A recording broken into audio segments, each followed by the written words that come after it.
Hello there. In today's guide, I will show you how to turn on restricted mode on YouTube. Since I've already done it, it says I can already activate it, but usually it says you need your network administrator to activate this or something. So I'll show you how to do it.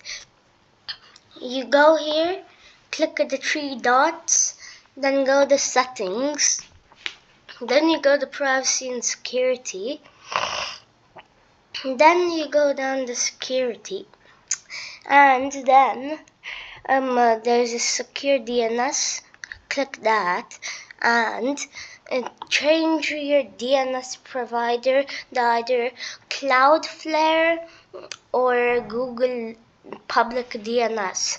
I use Google public DNS, so yeah. Then go back, refresh this. Wait.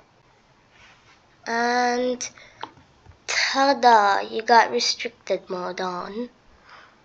Okay, bye.